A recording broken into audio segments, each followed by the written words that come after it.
and told my young people, before 20 years old, be a good student. When you do entrepreneur, just learn some experience. Before 30 years old, follow somebody. Go to a small company. Normally in a big company, it is good to learn processing. You are a part of a big machine. But when you go to a small company, you learn the passion, you learn the dreams. You learn how to do a lot of things at one time. So before 30 years old, it's not which company you go, it's which boss you follow. It's very important. A good boss teaches you differently. And from 30 to 40 years old, you have to think very clearly, you're working for yourself if you really want to be an entrepreneur. When you're 40 to 50 years old, you have to do all the things that you are good at. Don't try to jump into the new area. It's too late. You may be successful, but the rate of dying is too big. So 40 to 50, think about how can you focus on things that you are good at. But when you are 50 to 60 years old, work for the young people. Because young people can do better than you. So rely on them, invest on them, making sure they're good. So when you are over 60 years old, spend time for yourself. On the beach, sunshine, right? It's too late for you to change normally. But this is my advice to the young people. 25 years old, make enough mistakes. Don't worry. You fall, you stand up. You fall, you stand up. Enjoy those 80% of the companies that never been served. We can serve the 80% of the young people that have never been served. Technology for internet is so cheap, so easy to use. One of the reasons why we grow in China e-commerce so fast, much faster than the USA, because our infrastructure of commerce in China was too bad. When it is too bad, something happens and goes. Today we are working on the rural areas of China. I can never imagine that China, about 800 million people still live in the rural areas, are farmers. And there are about close to 200 million people. Their income is less than $1 per day. And before the internet, it's impossible for these guys to reach the PC because it's so difficult. Even people like me, I don't know how to use a PC. But now 80% of the farmers, those people using mobile phones. When you have the mobile phones, the internet, the data, things change a lot. So I'm excited about the future. People always worry. I love the young kids sitting there and talking about the dream, the hopes, because if they have the hope, we have the hope. That's what I believe. And let's just take what you do. And I've loved every description I've ever heard about how you serve people, and your story about the bamboo farmers and your wife and her friends. It was fabulous. But where's this going? What are you going to do? What are your plans to maximize the use that people in remote rural areas of China can make of their cell phones besides ordering your products? How are you going to get it? Are you going to get them in the banking system through cell phones? How? Well, we never know that we can grow so fast. In the past 5 months, we covered 4,500 villages. And these people, normally they use in very traditional way. It took them like we went to a rural area. It took the farmers 2 hours to walk to the downtown in the middle of the town and buy things. But today, because the mobile phone, and we can deliver things to their home, to their village within 72 hours. I remember last week I read a very interesting news. This is amazing. There is a girl, she told me a story.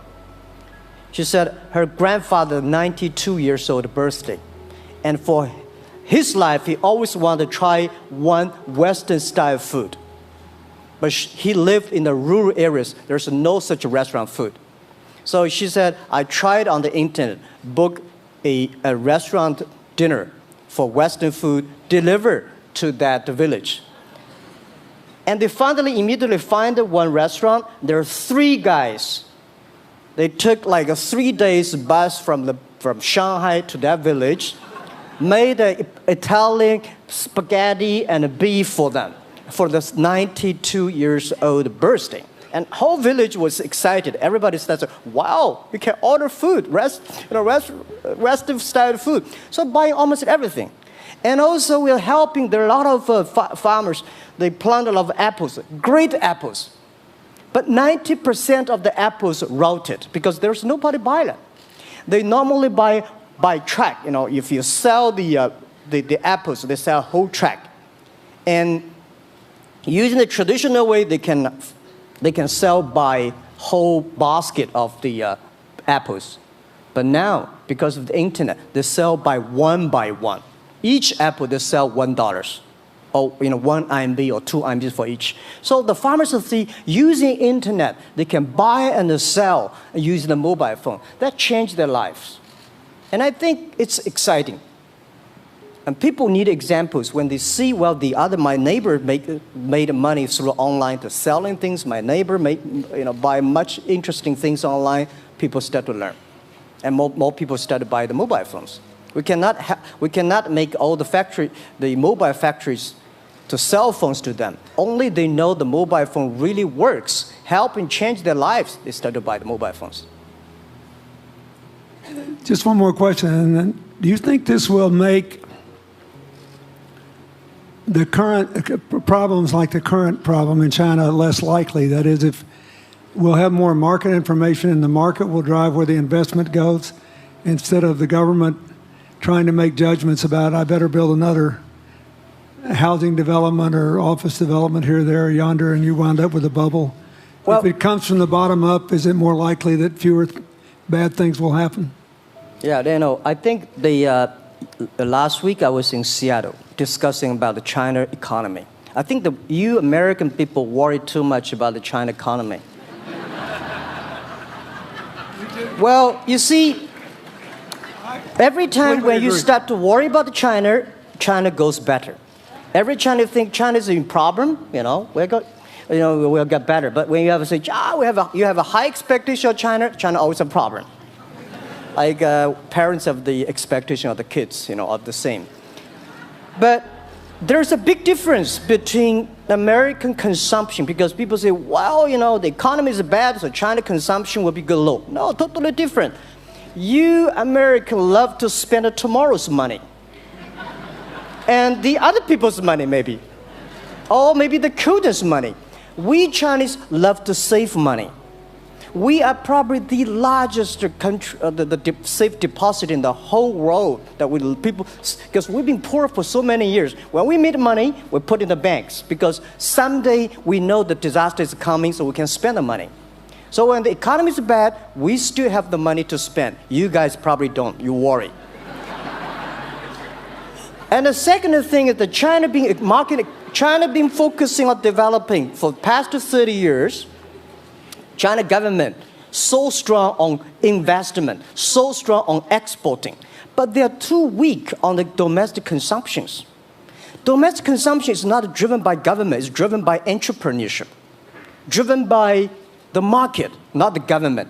So in the past 20 years, government is so strong. Now they're getting weak. It's our opportunity. It's our showtime to see the market economy, entrepreneurship, how we can develop the real consumption. I think if the China develop the great consumption, we have a 300 million middle class. In next 15 to 20 years, we're going to have 500 million middle class. We need to import a lot. So when we start to import, that's a great. I worry a lot when we export. When we export, we got a terrible sky, we have a terrible water, we have a terrible environment. When we start to import, we got to be better. So that's all the great opportunity, guys. Be happy about that. I'm serious. I agree with that. I'm serious. Yeah.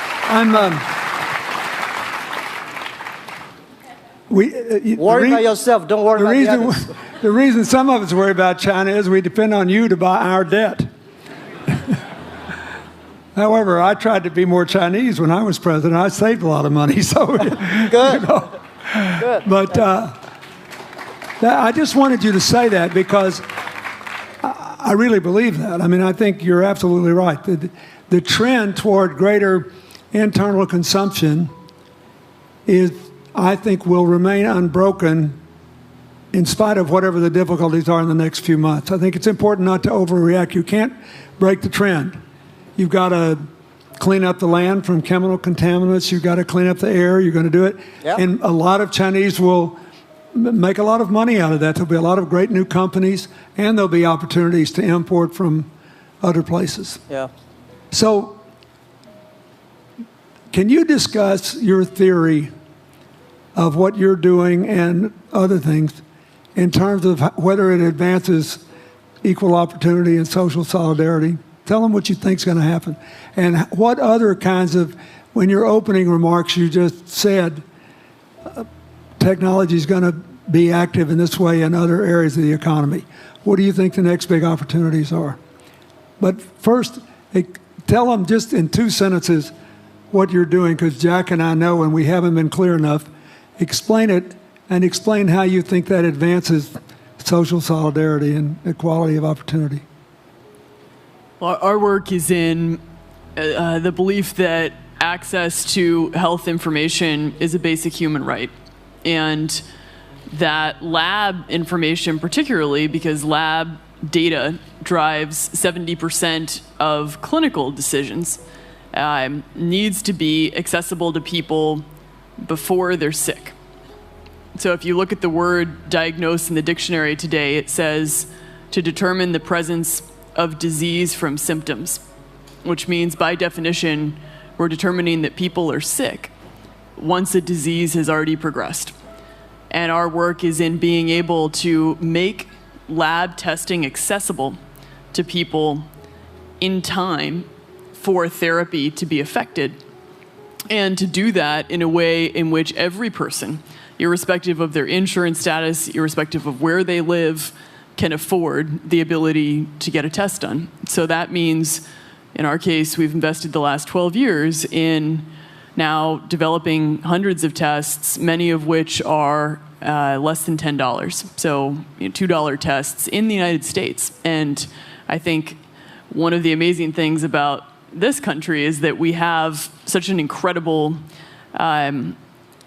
ecosystem for fueling creativity, and that creativity can create new markets. So in answer to your question about the market being able to conform itself to social good, I think the creativity that goes into creating these new technologies creates new markets in and of themselves. And our basic belief is that those new markets come from empowering individuals and enfranchising individuals and trusting that individuals have the capability to engage with information, and in accessing that information, beginning to take control of their own outcomes and their own health outcomes, and in doing so, changing the way our healthcare system works.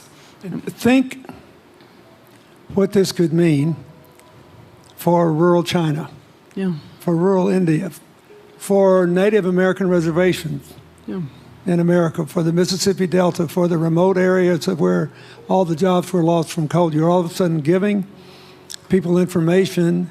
And one of the most important things I think we did in my second term as president in the healthcare front was develop this diabetes self-care program. And all of a sudden, Jack's company could be delivering the means to self-care based on your test. I mean, I think that this is a very big deal. We all want to live as long and as well as we can. And Craig Venner was here. We were joking about whether we'd make it to 100. But in the meanwhile, you want to keep people healthy. And if they're sick, you want to intervene early, not late.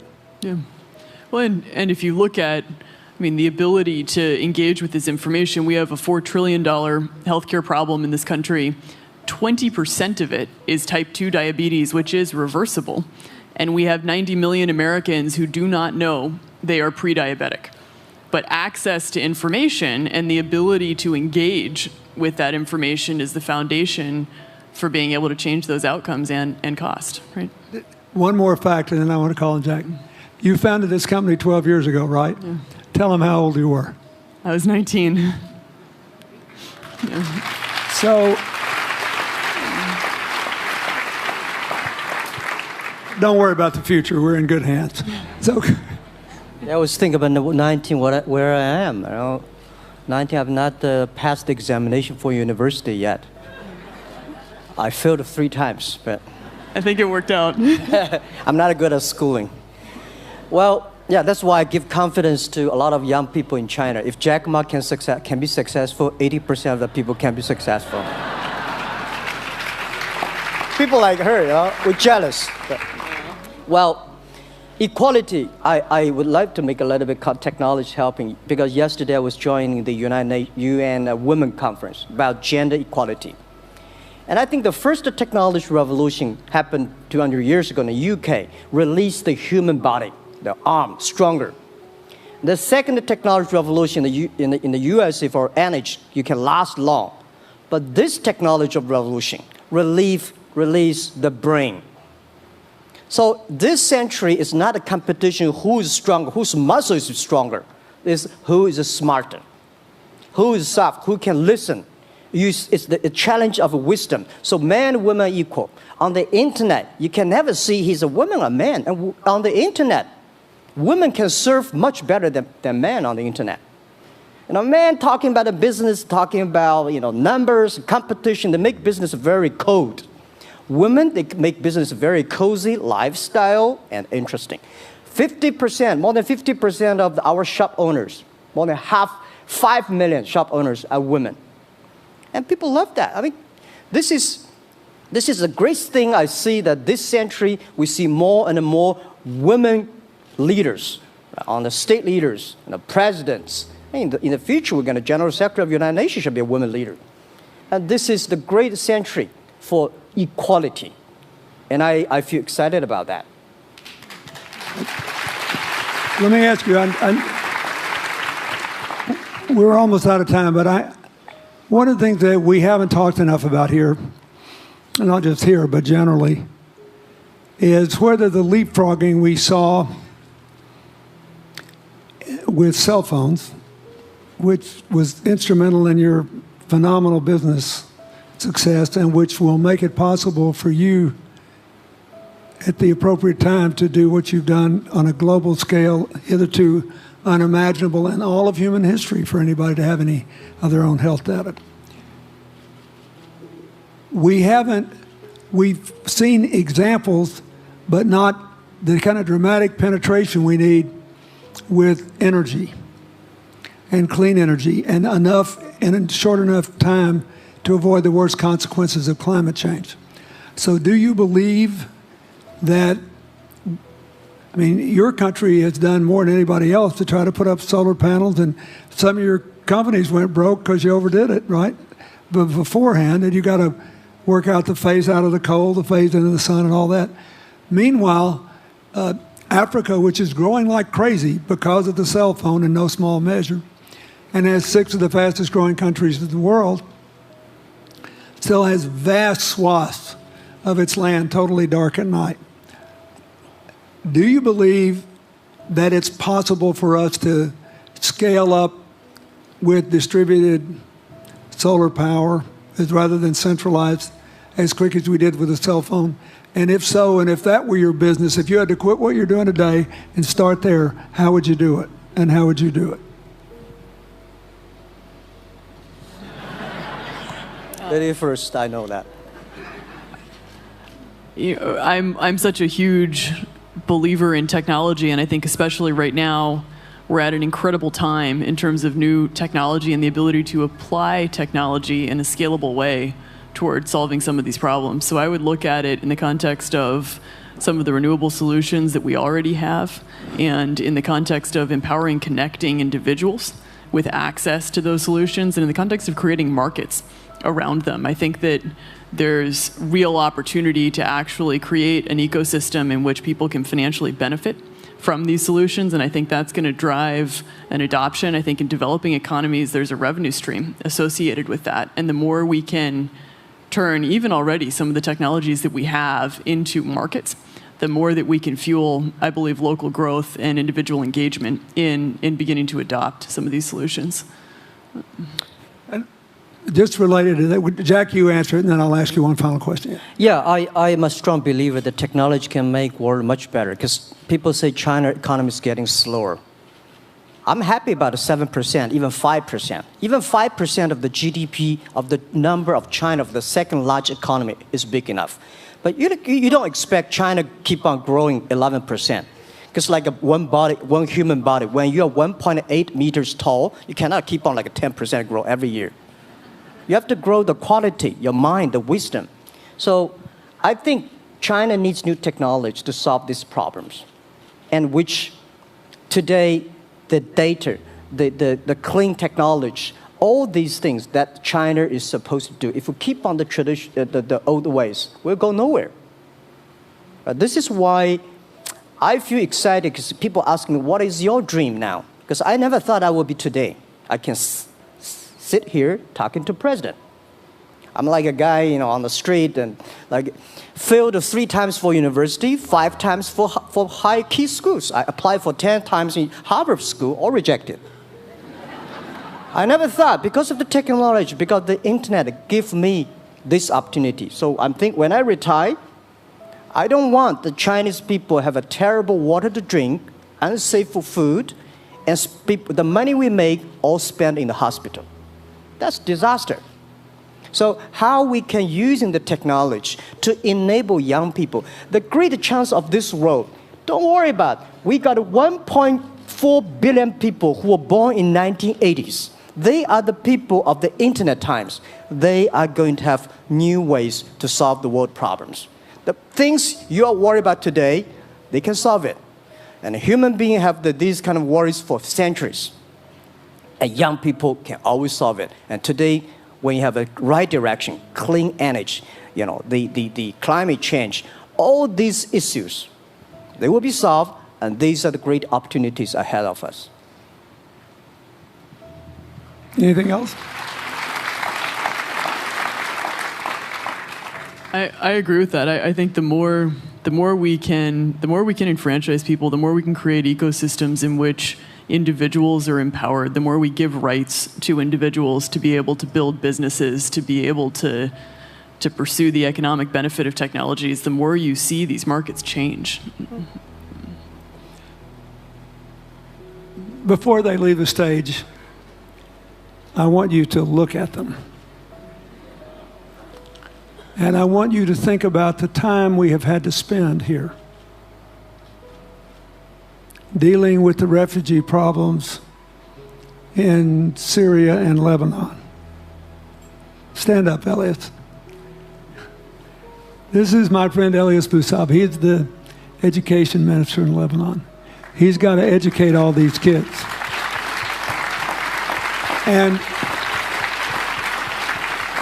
so he left a miracle that very much reflects the lives that Elizabeth and Jack have lived. He was in a very responsible position at the American University of Dubai. They started bringing American scholars over there to live in an Arabic culture. He did all these wonderful things. Lebanon got in trouble. He went home to save his country. What is the difference? How much more could he and every smart Lebanese person do if they could focus on these things? And why can he not?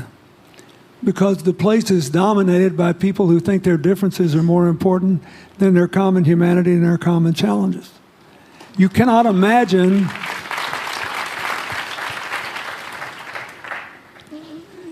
Jack Ma's proud of being Chinese. I like that. He never hid it. He's happy about it. I'm proud to be a global citizen too. Yeah. Yeah. And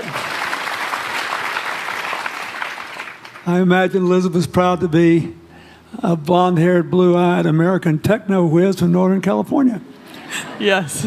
But they don't, not a word either one of them has said has defined the meaning of their lives or the direction of their work with negative reference to someone else. My friend Dikembe Mutombo, stand up. No, you don't have to stand up. It'll hurt you too much. You're an old man. My 7'2" fall friend was just inducted into the National Basketball Association Hall of Fame. And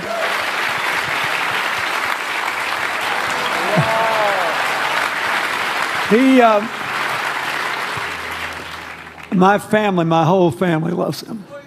And I have seen how much he has given back to his native country, Congo, which has been so troubled.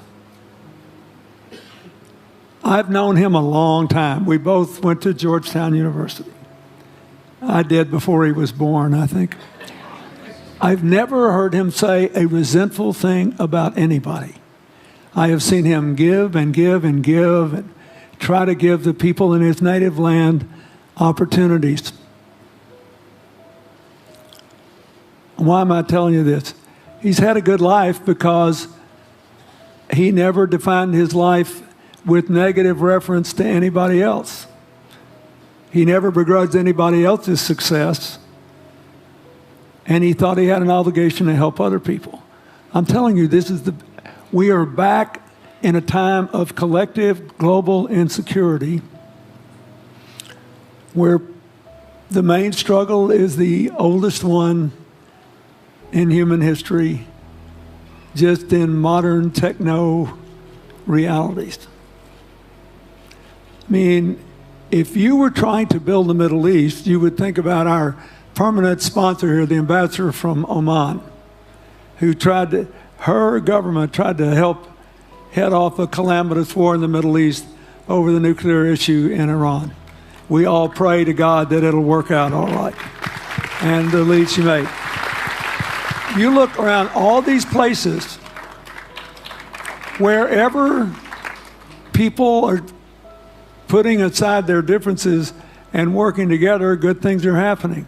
We cannot achieve economic or social equality without living in the factual realities of the world we face, looking at the obstacles, looking at the opportunities, making the best decisions. And those of us who even feel good about ourselves because we think we spend a lot of time giving, our whole goal should be to work ourselves out of a job.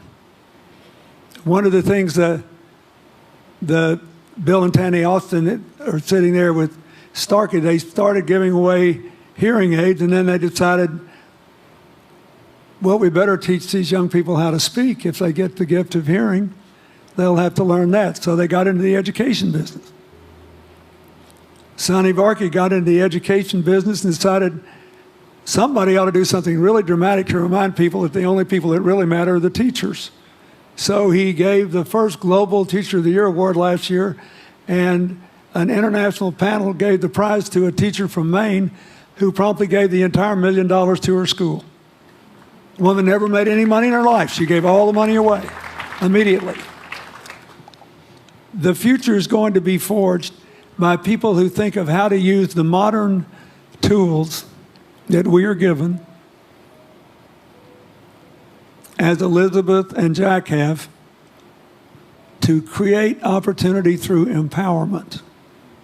And it will not be a straight line. It's too many moving parts. But I just want you to think about that. The reason you feel good looking at them is that you identify with them even though they're different from you. And that's basically where we are all over again, and we can't slip back. We can't give up. That's why when we had the Prime Minister of Italy and George Soros talking about the future of Europe, and George said it was coming apart, and the Prime Minister said, no, it doesn't have to come apart if it's about something more than economics. I thought it doesn't have to come apart if you will it not to. And you put yourself on the line for it. There are no guaranteed outcomes today, but you can guarantee that the trend is right. So go ahead, Dee. We're going to say something, weren't you? Yeah, I just wanted to add, I mean, as we're talking about the future and from my own experience and looking at all the faces here, I think a huge part of the answer to your question is also to raise our little girls with the stereotype that they can be the best in engineering and science and math, because when they do in all of these industries, it changes everything. And we need to do that in this country, and we need to do that as parents in other countries. You know? Yeah, I was thinking about if what you say. I think about when you talk about problems, you normally it's like a politician. When you talk about opportunities, that the business people, I was thinking about how we can using all the problems that change the problem become the opportunity. And I don't know. I just feel excited when people talk about problems. I think think about if you can solve one of them, that's the chance. And today, nobody live in this century has so many opportunities and so many tools they can use to change other people's life. And I think in the last century, which I call the IT time, this century is called the DT time, data technology. IT is to empower yourself, make yourself strong. DT is to empower the others. When you empower the others, you empower your future and yourself. So when I listen to you talk, I agree, and I think that's why we were born in this century. That's why how we can use the internet to help more people. Let's give him a hand. Thank you.